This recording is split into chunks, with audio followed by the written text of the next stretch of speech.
All right, so today we are diving into something, well, something that might feel a little backwards at first. We're talking about how to really win, you know? And funny enough, the secret is often to stop arguing altogether.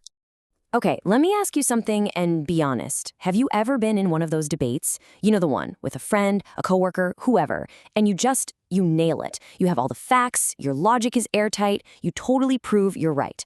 But then there's that silence afterward, that weird tense feeling in the air. Yeah, you won the argument, but you can feel it in your gut. You lost something way bigger. Well, that exact feeling is what Law 9 from Robert Greene's The 48 Laws of Power is all about. It gives us this incredible piece of advice. Win through your actions, never through argument. We're going to really unpack what that means and why it's so powerful. So, to really get why action is so much better, we first have to understand why our go-to move, arguing, is so often just a big invisible trap. We walk into these conversations thinking, okay, we're just going to find the truth here, have a nice logical chat. But almost without fail, the whole thing shifts. Suddenly, it's not about what's right anymore. It's about being right. And that tiny little shift, that's where everything starts to go wrong. So let's really dig into the nitty-gritty here. What are the hidden costs of being right? Why does arguing, even when we have the best intentions, blow up in our faces so often? The book really boils it down to these three huge problems. First up, discussions almost always turn into ego battles. It stops being about the idea and becomes all about who's smarter, who's got the upper hand. Second, when you win, you often just end up making the other person feel small or insulted. And boom, there goes the relationship.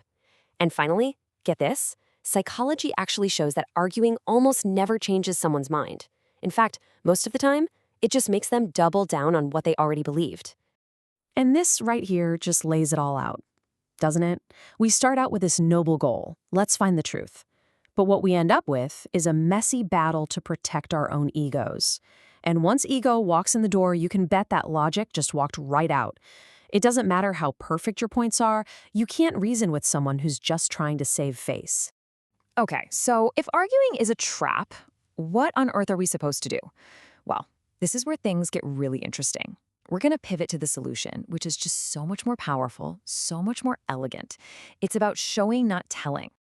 Just think about a giant like Thomas Edison for a second. When people were shouting that his ideas were impossible, did he write angry letters to the editor? Did he get into shouting matches? No way. He just went back to the lab and got to work. And the light bulb? That was an argument that nobody could possibly disagree with. Let's make this super modern. Picture this. You've got this awesome idea for a YouTube channel. You're pumped. You tell a friend about it, and they just hit you with that soul-crushing line, "Nah, you'll never make it on YouTube." Ouch. So, right there, in that moment, you're at a crossroads. You've got two paths. Path number one, you can argue. You can spend hours defending your idea, explaining your 5-point plan, trying to verbally convince them they're wrong. Or there's path two. You nod, maybe say, "We'll see," and then you just disappear and get to work for months. And where does that second path lead? It leads to this, a number, a real, tangible, undeniable result. This one number says everything you wanted to scream in that argument, but it does it with 100 times more power, and it doesn't create a single bit of bad blood. The proof is right there. All right, I think we can all agree this makes a ton of sense in theory, but how do we actually do this? In the real world, when we're feeling defensive. Let's break it down into a super practical strategy you can literally start using tomorrow. It honestly comes down to just these three things. First, when someone challenges you, just breathe. Resist that gut reaction to fight back. Stay calm. Maybe you just nod and say, that's an interesting perspective. Second, you gotta consciously shift your energy. Pull it away from talking and pour it into doing.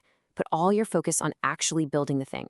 And third, and this one's tough, you have to be patient. Let your results do the talking for you. Now, it is really, really important to be clear about something.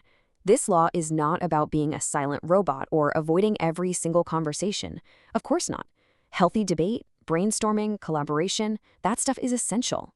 This is all about learning to spot the difference between a productive discussion and a pointless argument that's just about ego. So, the biggest thing to take away from all this is that we need to totally change how we think about persuasion. It's not about being the best debater in the room. It's about creating something so real, so solid, that it can't be argued with. Real success in the end is its own language. It's a statement of fact that just doesn't need any follow-up. And that leaves us with this one last thing to think about. So instead of worrying about the next argument you need to win, I want you to ask yourself this. What can I build? What result can I create that's so real, so undeniable, that it speaks more loudly and more eloquently than my voice ever could? Because that right there is the real path to victory.